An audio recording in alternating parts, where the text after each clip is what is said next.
Salut à tous, je relance le format des inspi du mois pour vous partager les contenus vidéo que j'ai vus ce mois-ci et qui m'ont inspiré. J'avoue, en septembre, j'ai été un peu matrixé par le motion design et j'ai vraiment eu envie de retourner là-dedans à fond.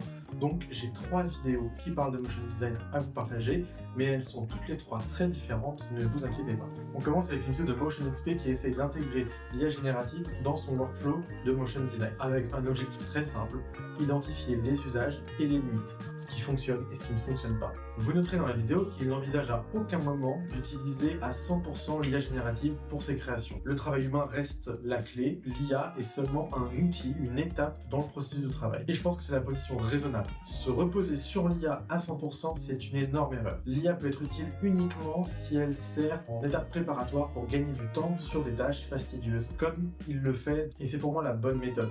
L'IA n'est pas adaptée pour un résultat final.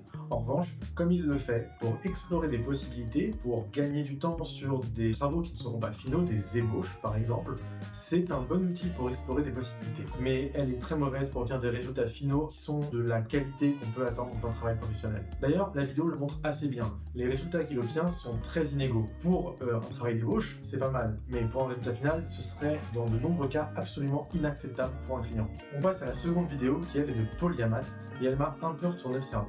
Comme l'indique le titre, il explique dans cette vidéo son process pour animer des formules mathématiques sur DaVinci Resolve.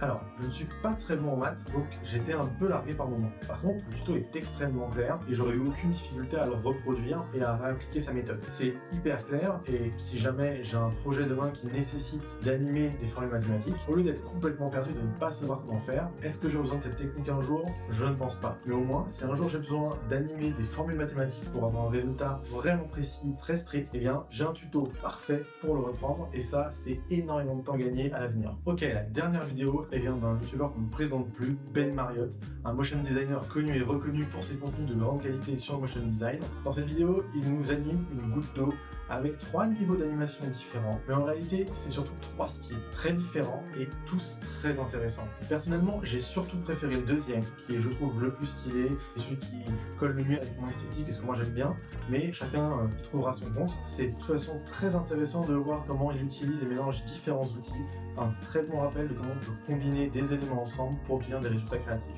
Et il a partagé ses fichiers After Effects, donc vous pouvez aller les télécharger et essayer vous-même de reproduire, de copier, de reprendre des bouts d'animation, des bouts d'idées qu'il a eu. Tout est disponible dans la description de la vidéo sur YouTube. Voilà, n'hésitez pas à me dire en commentaire quelle vidéo vous a le plus intéressé et on se retrouve le mois prochain pour une nouvelle série de vidéos à partager.